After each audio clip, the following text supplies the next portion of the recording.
Hello everyone, ഏവർക്കും xylem SSC RRBയുടെ YouTube ചാനലിലേക്ക് സ്വാഗതം. ഇന്ന് ഞാൻ നിങ്ങളുടെ മുമ്പിൽ വന്നിരിക്കുന്നത് SSC CPOയുടെ ഒരു സിലബസ് അനാലിസിസ് വീഡിയോയുമായിട്ടാണ്. നമുക്കറിയാവുന്നതുപോലെ SSC CPO എന്നത് സ്റ്റാഫ് സെലക്ഷൻ കമ്മീഷൻ നടത്തുന്ന, CPO എന്നാൽ സെൻട്രൽ പോലീസ് ഓർഗനൈസേഷൻ, അതായത് കേന്ദ്ര സർക്കാരിന്റെ കീഴിലുള്ള സബ് ഇൻസ്പെക്ടർ പോസ്റ്റുകളിലേക്ക് നടത്തുന്ന എക്സാം ആണ്. ഉദാഹരണത്തിന് ഡൽഹി പോലീസ്, അതേപോലെ തന്നെ CAPF central armed police force, നമ്മുടെ CRPF, ITBP പോലെയൊക്കെയുള്ള സേനകളിലേക്കുള്ള സബ് ഇൻസ്പെക്ടർ തസ്തികയിലേക്ക് നടത്തുന്ന എക്സാം ആണിത്.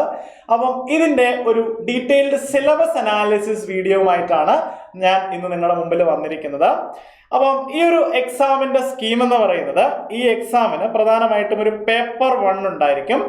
അപ്പം അതിനുശേഷം ഒരു ഫിസിക്കൽ എഫിഷ്യൻസി ടെസ്റ്റ് ഉണ്ടായിരിക്കും, ഫിസിക്കൽ എൻഡൂറൻസ് ടെസ്റ്റ് എന്ന് നമുക്ക് അതിനെ വിളിക്കാം, PET.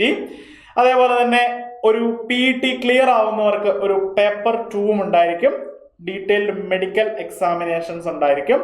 ഇതാണ് ഈ ഒരു എക്സാമിന്റെ ഒരു സ്കീം എന്ന് പറയുന്നത്. ഈ ഒരു പ്രൊസീജിയറിലൂടെയൊക്കെയാണ് ഈ എക്സാം എഴുതുന്ന ഉദ്യോഗാർത്ഥികൾ കടന്നു പോകുന്നത്. അപ്പോൾ ഇതിന്റെ പേപ്പർ 1 വരുന്ന സബ്ജക്റ്റുകൾ ഏതൊക്കെയാണെന്ന് നമുക്ക് നോക്കാം. പ്രധാനമായിട്ടും ജനറൽ ഇന്റലിജൻസ് ആൻഡ് റീസണിങ്, അതാണ് ഏറ്റവും ആദ്യം നമ്മൾ പറയുന്ന സബ്ജക്റ്റ്. 50 ചോദ്യങ്ങളാണ് ഇതിൽ നിന്നും ഉണ്ടാവുക. മാക്സിമം മാർക്ക് എന്ന് പറയുന്നത് 50 മാർക്ക് തന്നെയാണ്. 2 മണിക്കൂറാണ് മൊത്തം എക്സാമിന്റെ ഡ്യൂറേഷൻ നമുക്ക് വരുന്നത്. ഇനി ഇതിൽ വരുന്ന രണ്ടാമത്തെ സബ്ജക്ട് എന്ന് പറയുന്നത് നമ്മുടെ GK ആൻഡ് ജനറൽ അവയർനെസ് ആണ്. അതും 50 മാർക്കിന് തന്നെയാണ്. ഓരോ ചോദ്യത്തിനും ഓരോ മാർക്ക് വെച്ച് മാക്സിമം 50 മാർക്ക് അതിനുമുണ്ട്. അതേപോലെ തന്നെ അടുത്തതാണ് നമ്മുടെ ക്വാണ്ടിറ്റേറ്റീവ് ആപ്റ്റിറ്റ്യൂഡ്, അല്ലെ, മാത്തമാറ്റിക്സ് വരുന്നത്. അപ്പം 50 ചോദ്യങ്ങളാണ് ക്വാണ്ടിറ്റേറ്റീവ് ആപ്റ്റിറ്റ്യൂഡിനുള്ളത്, 50 മാർക്ക് തന്നെയാണ്. പിന്നീട് ഇംഗ്ലീഷ് വരുന്നുണ്ട്. ഇംഗ്ലീഷ് കോംപ്രിഹെൻഷനും 50 ക്വസ്റ്റ്യൻസ്, അതേപോലെ തന്നെ 50 മാർക്കാണ്. അപ്പോൾ പേപ്പർ 1 ക്ലിയർ ആയവർക്ക് നമുക്ക് എന്താണ്, ഫിസിക്കൽ എഫിഷ്യൻസി ടെസ്റ്റ് ഉണ്ടാകും, ഫിസിക്കൽ എൻഡൂറൻസ് ടെസ്റ്റ് ഉണ്ടാകും. അപ്പം അത് കഴിഞ്ഞ് ഫിസിക്കൽ ടെസ്റ്റ് ക്വാളിഫൈ ചെയ്യുന്നവർക്ക് പേപ്പർ 2 ഉണ്ടാകും. Paper 2 English language and comprehension ആണ് പ്രധാനമായിട്ടും വരുന്നത്. നമ്പർ ഓഫ് ക്വസ്റ്റ്യൻസ് അവിടെ 200 ആണ്. ഓരോ ചോദ്യത്തിനും ഓരോ മാർക്ക് വീതം. അങ്ങനെ മാക്സിമം മാർക്ക് 200 ആണ്. 2 മണിക്കൂറാണ് ഈ എക്സാമിന്റെ ഡ്യൂറേഷൻ വരുന്നത്. ഇനി നമുക്ക് ഇതിന്റെ സിലബസിലേക്ക് നമുക്ക് ഇറങ്ങാം. അതിന് മുമ്പായിട്ട് നെഗറ്റീവ് മാർക്ക് ഉണ്ടോ ഇല്ലയോ എന്നുള്ളത് നിങ്ങളേവരും അന്വേഷിക്കുന്ന, തപ്പുന്ന ഒരു പ്രധാനപ്പെട്ട ചോദ്യമാണ്. അപ്പോ ഇവിടെ questions in both paper will be in objective multiple choice type ആണ്, മൾട്ടിപ്പിൾ ചോയ്സ് തന്നെയാണ്. അപ്പം ഇംഗ്ലീഷിലും അതേപോലെ ഹിന്ദിയിലും ഉണ്ടാകും ക്വസ്റ്റ്യൻസ്. അപ്പോൾ പാർട്ട് 1, 2 and 3. ഓക്കെ, അപ്പൊ paper 1ന്റെ part 1, 2 and 3. Then there will be negative mark of 0.25 mark, അതായത് 0.25 ഒരു മാർക്കിന്റെ 1/4, അല്ലെ, 0.25 മാർക്ക് ഒരു ചോദ്യത്തിന് നെഗറ്റീവ് മാർക്ക് ഉണ്ടാകും. ഇങ്ങനെ തെറ്റുത്തരമാണെങ്കിൽ മാത്രം, ശരി ഉത്തരമാണെങ്കിൽ 1 മാർക്കും, നിങ്ങൾ എഴുതിയ ഉത്തരം തെറ്റാണെങ്കിൽ 0.25 മാർക്ക് നിങ്ങൾക്ക് കിട്ടിയ മാർക്കിൽ നിന്നും കട്ടാവുന്നതാണ്. പേപ്പർ 1ലും പേപ്പർ 2ലും ഇതേപോലെ തന്നെയാണ് നെഗറ്റീവ് മാർക്കിന്റെ ഡിസ്ട്രിബ്യൂഷൻ എന്ന് പറയുന്നത്. അപ്പം ഇത് candidates should keep in mind, ഇത് ഓർമ്മയിൽ ഉണ്ടാകണം. ശരി ഉത്തരത്തിന് 1 മാർക്കും, തെറ്റിപ്പോയാൽ നെഗറ്റീവായിട്ട് 0.25 മാർക്കുമാണ്. ഓക്കെ, അങ്ങനെയാണെങ്കിൽ ഇതിന്റെ സിലബസിലേക്ക് നമുക്കൊന്നിറങ്ങാം. ആദ്യം നമ്മൾ കാണുന്നത് നമ്മുടെ ജനറൽ ഇന്റലിജൻസ് ആൻഡ് റീസണിങ്ങിന്റെ സിലബസ് ആണ്. ഇവിടെ പ്രധാനമായിട്ടും ഇൻക്ലൂഡ് ആവുന്നത് both verbal and non verbal type. Verbal ടൈപ്പും അതേപോലെ തന്നെ നോൺ വെർബൽ ടൈപ്പും ഉണ്ടാകും questions. So questions on analogies, similarities, differences, space visualization, spatial orientation, problem solving analysis, judgment, decision making, visual memory, discrimination, observation, relationship concepts, arithmetical reasoning and figural classifications ഒക്കെ വളരെ important തന്നെയാണ്. അപ്പം ഈ ഏരിയകളൊക്കെ പ്രധാനപ്പെട്ടതാണ്. ഇതിൽ നിന്നെല്ലാം ചോദ്യങ്ങൾ ഉണ്ടാകും. അതേപോലെ തന്നെ അരിത്തമെറ്റിക് നമ്പർ സീരീസിൽ നിന്നുള്ള ചോദ്യങ്ങൾ എക്സ്പെക്ട് ചെയ്യാം. Non verbal series, coding and decoding, statement conclusion, അതേപോലെ നമ്മുടെ സിലോജിസം നിങ്ങൾക്ക് എക്സ്പെക്ട് ചെയ്യാവുന്ന ഒരു ടോപ്പിക്കാണ്. ഇനി സെമാൻറ്റിക് അനലോഗി, അതേപോലെ തന്നെ സിംബോളിക് ഓർ നമ്പർ അനലോഗി ഉണ്ടാകും, ഫിഗറൽ അനലോഗി ഉണ്ടാകും, സെമാൻറ്റിക് ക്ലാസിഫിക്കേഷൻ, അതേപോലെ തന്നെ symbolic or number classification, figural classifications ഒക്കെ ജനറൽ ഇന്റലിജൻസ് ആൻഡ് റീസണിങ്ങിൽ നിങ്ങൾക്ക് വരാൻ സാധ്യതയുള്ള ടോപ്പിക്കുകളാണ്.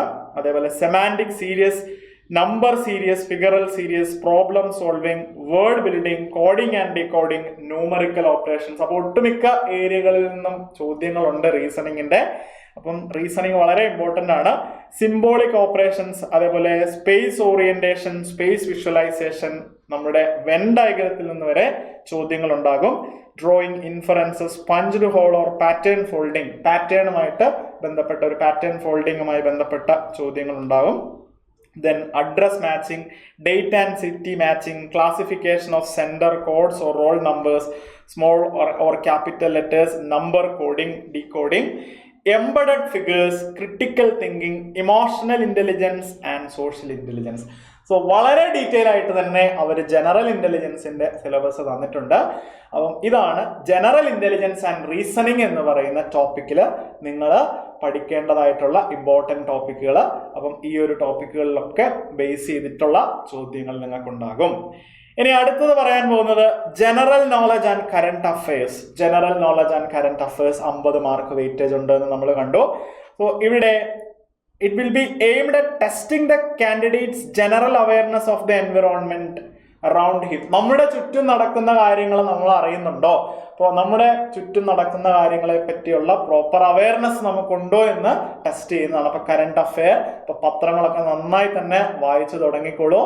കറണ്ട് അഫെയർ ഒക്കെ വളരെ ഇമ്പോർട്ടൻ്റ് ആണ്. സോ അതിൻ്റെ application, so questions will be tested designed to test the knowledge of current events. So current events വളരെ പ്രധാനപ്പെട്ടതാണ്. Everyday observations. ഓക്കെ, അപ്പോൾ അതിൻ്റെ ഒരു സയന്റിഫിക് ആസ്പെക്റ്റിൽ തന്നെ നിങ്ങൾ കാര്യങ്ങൾ മനസ്സിലാക്കിക്കൊള്ളും എന്നാണ് പറയുന്നത്. Questions relating to India and its neighbouring countries. So ഇതൊക്കെ സാധാരണയായിട്ട് എക്സാമുകളിൽ സ്ഥിരമായി ചോദിക്കുന്ന ഏരിയ തന്നെയാണ്. India and its neighbouring countries, അതേപോലെ തന്നെ history, culture, geography, economics, in general polity, Indian constitution, scientific research. അപ്പോൾ ഒരു ഏരിയയും വിട്ടുപോയിട്ടില്ല, എല്ലാ ഏരിയ ഉണ്ട്. സോ റീസണിങ് പോലെ അത്രയും പരത്തി പറഞ്ഞില്ലെങ്കിലും ഇതിനകത്ത് ഒരുപാട് കാര്യങ്ങൾ ഇൻക്ലൂഡ് ചെയ്യുന്നുണ്ട്. കടൽ പോലെയുള്ള കാര്യങ്ങളൊക്കെ ഉണ്ട്. അപ്പം ഇതൊക്കെ വളരെ സിസ്റ്റമാറ്റിക് ആയിട്ട് പഠിച്ചെടുത്താൽ, ആ ഒരു എക്സാം ഓറിയന്റഡ് ആയിട്ട് നിങ്ങൾ പഠിച്ചെടുത്താൽ നിങ്ങൾക്ക് വളരെ എളുപ്പമായിരിക്കും, അതിൽ യാതൊരു സംശയവുമില്ല. സോ ഇത് ആണ് നമ്മുടെ GK-യുടെ സിലബസ് വരുന്നത്. ഇനി അടുത്തത് നമ്മുടെ ക്വാണ്ടിറ്റേറ്റീവ് ആപ്റ്റിറ്റ്യൂഡ് ആണ്, അല്ലെ, മാത്തമാറ്റിക്സ് ആണ്. സോ വളരെ ഇമ്പോർട്ടൻ്റ് ആയിട്ടുള്ള, വളരെ ക്രിട്ടിക്കൽ ആയിട്ടുള്ള ഒരു സബ്ജക്റ്റ് തന്നെയാണിത്. ഒരുപാട് ഉദ്യോഗാർത്ഥികൾക്ക് ക്വാണ്ടിറ്റേറ്റീവ് ആപ്റ്റിറ്റ്യൂഡ് പ്രയാസമുള്ള ഒരു ഏരിയ ആണ്. അപ്പം ഇത് നല്ല രീതിയിൽ തന്നെ സിസ്റ്റമാറ്റിക് ആയിട്ട് പഠിക്കണം. അപ്പം ഇത് എളുപ്പമാക്കി എടുക്കാൻ പറ്റും. അപ്പം എന്താണ് ഇതിനകത്ത് ഹോൾ നമ്പർ, ഡെസിമൽ, ഫ്രാക്ഷൻസ്, അതേപോലെ തന്നെ പേഴ്സൻറ്റേജ് ആൻഡ് റേഷ്യോ, സ്ക്വയർ റൂട്ടുകൾ, ആവറേജ്, ഇൻട്രസ്റ്റ്, പലിശയുടെ ചോദ്യങ്ങൾ, പ്രോഫിറ്റ് ആൻഡ് ലോസ്, ലാഭവും നഷ്ടവും, ഡിസ്കൗണ്ട്, പാർട്ട്ണർഷിപ്പിലെ questions, mixture and alligation, time, അല്ലെ, ദൂരവും സമയവും വേഗതയും, ടൈം ആൻഡ് വർക്ക്, അതേപോലെ ബേസിക് ഓൾജിബ്രിക് ഐഡന്റിറ്റീസ്, അതേപോലെ surds, linear equation, triangle, congruence similarity, അതായത് നമ്മുടെ ജോമെട്രി ഒക്കെ വളരെ ഇമ്പോർട്ടൻ്റ് ആണ്. സർക്കിൾ ആൻഡ് കോഡ്സ്, ടാൻജൻസ്, അതേപോലെ തന്നെ common tangents, triangle, quadrilateral, regular polygon, circle, നമുക്ക് വളരെ ഡീറ്റെയിൽ ആയിട്ട് തന്നെ സിലബസ് ഇവർ പറഞ്ഞിട്ടുണ്ട്. Right prism, right circular cone, right circular cylinder, നമ്മുടെ മെൻസുറേഷൻ ഒക്കെ വളരെ ഇമ്പോർട്ടൻ്റ് ആണ്. Sphere, hemisphere, rectangular, parallelepiped, regular right pyramid with triangular or square base, trigonometric ratio, അതേപോലെ തന്നെ degree and radian measures, degree and radian മെഷേഴ്സും important ആണ്. Standard identities, complementary angles, height and distances, histogram, frequency, polygon, bar diagram, pie chart. ഇത്രയും കാര്യങ്ങളാണ് നമ്മൾ മാത്തമാറ്റിക്സിൽ അല്ലെങ്കിൽ quantitative ആപ്റ്റിറ്റ്യൂഡിൽ എന്ത് ചെയ്യേണ്ടത്, നമ്മൾ പഠിച്ചിരിക്കേണ്ടത്. അപ്പം ഈ ഒരു കാര്യങ്ങളൊക്കെ നീറ്റായിട്ട് തന്നെ പഠിച്ച് തന്നെ നമ്മൾ ഈ എക്സാമിന് പോകണം. അടുത്തത് ഇംഗ്ലീഷിൽ നിന്നും വരുന്നത് ability to understand correct English, his or her basic comprehension and writing ability. അപ്പം നല്ല ബേസിക് ആയിട്ടുള്ള ഇംഗ്ലീഷ് നന്നായി മനസ്സിലാക്കുക. ബേസിക് റൈറ്റിംഗ് എബിലിറ്റീസിനെയൊക്കെ ടെസ്റ്റ് ചെയ്യുന്ന തരത്തിലുള്ള ചോദ്യങ്ങളാണ് നിങ്ങൾക്ക് ഇതിൽ എക്സ്പെക്ട് ചെയ്യാൻ പറ്റുന്നത്. സോ ഇതാണ് പേപ്പർ 1-ന്റെ സിലബസ് വരുന്നത്. ഇനി പേപ്പർ 2-ൽ നമ്മൾ കണ്ടു, അവിടെ ഇംഗ്ലീഷ് ലാംഗ്വേജ് ആൻഡ് കോംപ്രിഹെൻഷൻ മാത്രമാണ് ഇവിടെ വരുന്നത്. Questions design to test candidates understanding and knowledge of English language and will be based on error recognition. Error spot ചെയ്യുന്ന questions, fill in the blanks ഉണ്ടാകാം, vocabulary, spelling, grammar, sentence structure, synonyms, antonyms, sentence completion, phrases, idioms and use of words, comprehensions, etc. So വളരെ detail ആയിട്ട് തന്നെ ഈ കാര്യങ്ങളും പറഞ്ഞിട്ടുണ്ട്. അപ്പോൾ syllabus കാര്യങ്ങളൊക്കെ നമുക്ക് മനസ്സിലായി. ഇനി കൃത്യമായിട്ടുള്ള ഒരു പ്രിപ്പറേഷൻ ആണ് നമ്മുടെ ഭാഗത്തു നിന്നും വേണ്ടത്. അപ്പോൾ അതിന് നിങ്ങളെ സഹായിക്കാനായിട്ട് സൈലം നിങ്ങളുടെ മുമ്പിലേക്ക് ഒരു പുതിയ ബാച്ച് ലോഞ്ച് ചെയ്യുന്നുണ്ട്. നമ്മുടെ ബാച്ചിന്റെ പേര് SSC CPO ചാമ്പ്യൻസ് ബാച്ച്. അതെ, നിങ്ങളെ ചാമ്പ്യൻസ് ആക്കി മാറ്റുക എന്ന ലക്ഷ്യത്തോടു കൂടി തന്നെ ആരംഭിക്കുന്ന ബാച്ചാണ്. അപ്പോൾ 400+ അവേഴ്സ് ഓഫ് ലൈവ് ക്ലാസ്സസ് ആണ് ഈ ബാച്ചിന്റെ പ്രത്യേകത. 2 to 4 ക്ലാസ്സസ് ഡെയിലി ഉണ്ടാകും, വീക്ക്ലി 5 to 6 ഡേയ്സ് ഉണ്ടാകും. സോ SSC CPO ചാമ്പ്യൻസ് ബാച്ചിൽ നിങ്ങൾ ജോയിൻ ചെയ്യുക. അപ്പോൾ 2,999 ആണ് നമ്മുടെ ഫീസ് വരുന്നത്. 2,999 എന്ന ഫീസിലാണ് വരുന്നത്. അപ്പോൾ പവർ ഉള്ള ഒരു പോസ്റ്റിനായി അല്ലെങ്കിൽ കേന്ദ്ര സർക്കാർ സേനയിൽ ഒരു ഇൻസ്പെക്ടർ ആവാൻ നിങ്ങൾ ആഗ്രഹിക്കുന്നുണ്ടെങ്കിൽ നിങ്ങൾ മടിച്ചു നിൽക്കണ്ട, ധൈര്യമായിട്ട് എന്ത് ചെയ്തോളൂ, നിങ്ങൾ SSC CPO ചാമ്പ്യൻസ് ബാച്ചിൽ നിങ്ങൾ ജോയിൻ ചെയ്തോളുക. ഇനി അതേപോലെ തന്നെ കുറച്ചാളുകൾ CHSL exam, combined higher secondary level എക്സാംസിന് പ്രിപ്പയർ ചെയ്യുന്ന ഉദ്യോഗാർത്ഥികളുണ്ട്. സോ അവരും വിഷമിക്കേണ്ടതില്ല, അവർക്കും ഒരു അടിപൊളി ബാച്ച് നമ്മൾ ലോഞ്ച് ചെയ്യുന്നുണ്ട്. SSC CHSL ലെജൻഡ്സ് ബാച്ച് ആണ്. ഇതിന്റെ ഫീ വരുന്നത് 2,999 ആണ്. 400+ hours of live classes, 2 to 4 classes daily and weekly 5 to 6 days classes. ഇത് തന്നെയാണ് ഈ ബാച്ചിന്റെയും പ്രത്യേകത എന്ന് പറയുന്നത്. അപ്പം ഈ ബാച്ചുകളിലൊക്കെ ജോയിൻ ചെയ്യുന്നത് സംബന്ധിച്ച് എന്തെങ്കിലും ഡൗട്ടുകൾ ഉണ്ടെങ്കിൽ നിങ്ങൾക്ക് ഈ നമ്പറിൽ കോൺടാക്ട് ചെയ്യുന്നതാണ്. ഈ CPO ബാച്ച് ആണെങ്കിലും CHSL ആണെങ്കിലും ഏത് ബാച്ച് ആണെങ്കിലും ഈ നമ്പറിൽ നിങ്ങൾ കോൺടാക്ട് ചെയ്യുമ്പോൾ കൃത്യമായ ഗൈഡൻസ് നിങ്ങൾക്ക് ലഭിക്കും. അപ്പോൾ നിങ്ങളുടെ സംശയങ്ങളെല്ലാം അവിടെ ചോദിക്കാവുന്നതാണ്.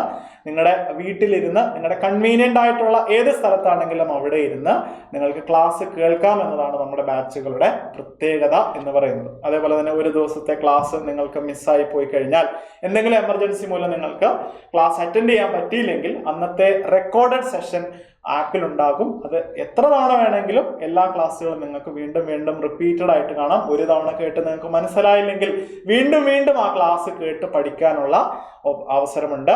അതേപോലെ തന്നെ നമ്മൾ ക്ലാസ്സിൽ എടുക്കുന്ന കാര്യങ്ങളുടെ PDF നോട്ട്, ക്ലാസ്സിൽ ടീച്ചേഴ്സ് എഴുതുന്ന PDF ആയിട്ടുള്ള അല്ലെങ്കിൽ അനോട്ടേഷൻസ് ഒക്കെ ഉള്ള നോട്ട് എന്ത് ചെയ്യുന്നുണ്ട്, PDF ഫോർമാറ്റിലുള്ള നോട്ടും ആപ്പിൽ അപ്ലോഡ് ചെയ്യുന്നതായിരിക്കും. അത് നിങ്ങൾക്ക് യൂസ് ചെയ്യാം. ഇനി കുറച്ച് പേര് SSC CGL, അതായത് ഡിഗ്രി ബേസ്ഡ് ജോലിക്ക് വേണ്ടി പ്രിപ്പയർ ചെയ്യുന്നവരുണ്ടാകും. സോ അവരും നിരാശരാകേണ്ട കാര്യമില്ല. അവർക്ക് വേണ്ടി ഒരു SSC CGL selection batch Xylem start ചെയ്തിട്ടുണ്ട്. 400+ അവർ ലൈവ് ക്ലാസ്സസ് ആണ്. 2 to 4 classes daily, 5 to 6 days weekly ക്ലാസ്സസും ഇതിൽ നിങ്ങൾക്കുണ്ടായിരിക്കും. ഇതിന്റെ ഫീ വരുന്നത് 5,999 ആണ്. സോ ഇതിലേക്കുള്ള അഡ്മിഷൻസും ഓപ്പൺ ആണ്. അപ്പൊ നമ്മുടെ കേന്ദ്ര സർക്കാരിന്റെ വിവിധ പരീക്ഷകളിലേക്കുള്ള ബാച്ചുകൾ നമ്മുടെ സൈലത്തിൽ സജ്ജമാണ്. ഇനി നിങ്ങൾ പഠിച്ചാൽ മാത്രം മതി. നിങ്ങൾ പഠിക്കാൻ റെഡിയാണോ, ആത്മാർത്ഥമായിട്ട് വർക്ക് ചെയ്യാൻ തയ്യാറാണോ എങ്കിൽ നിങ്ങൾ ഒന്നും ആലോചിക്കേണ്ട, മടിച്ചു നിൽക്കണ്ട, ധൈര്യമായിട്ട് നിങ്ങൾ ജോയിൻ ചെയ്തോളൂ. സൈലം നിങ്ങളുടെ ഒപ്പമുണ്ട്. സാധാരണക്കാരുടെ കൂടെ എന്നും നിലകൊള്ളുന്ന സൈലം അഫോർഡബിൾ ആയിട്ടുള്ള ഫീസിൽ ഒരുപാട് കോഴ്സുകളുമായിട്ട് നിങ്ങളുടെ ഒപ്പമുണ്ട്. അപ്പോൾ ധൈര്യമായിട്ട് നിങ്ങൾക്ക് ജോയിൻ ചെയ്യുക, ആത്മാർത്ഥമായിട്ട് പഠിക്കുക, എത്രയും വേഗം ഒരു പ്രോമിസിംഗ് ആയിട്ടുള്ള മികച്ച ഒരു ജോബ് പൊസിഷനിലേക്ക് തന്നെ എത്തുക. അങ്ങനെ നിങ്ങളുടെ ഭാവി സെറ്റാക്കുക. അപ്പോൾ ട്രാവൽ ചെയ്ത് ഒരുപാട് ദൂരമൊക്കെ പോയി പഠിക്കാൻ ബുദ്ധിമുട്ടുള്ള ഒരുപാട് ഉദ്യോഗാർത്ഥികളുണ്ട്. സോ അവർക്കൊക്കെ ഇത് ഓൺലൈൻ ക്ലാസ് വളരെ ഹെൽപ്ഫുൾ ആയിരിക്കും. അപ്പോൾ നിങ്ങളത് യൂട്ടിലൈസ് ചെയ്യുക. ആരും ഈ ഓപ്പർച്യൂണിറ്റി മിസ്സാക്കരുത്. കൂടുതൽ അപ്ഡേറ്റുകൾക്കും കാര്യങ്ങൾക്കുമായി സൈലം SSC RRBയുടെ യൂട്യൂബ് ചാനൽ ഫോളോ ചെയ്യുക. പ്ലേ സ്റ്റോറിൽ നിന്ന് സൈലം ലേണിംഗ് ആപ്പ് നിങ്ങൾക്ക് ഡൗൺലോഡ് ചെയ്യുക. സോ എല്ലാവർക്കും എല്ലാവിധ ആശംസകളും നേരുന്നു. Wish you all the best. Thank you very much.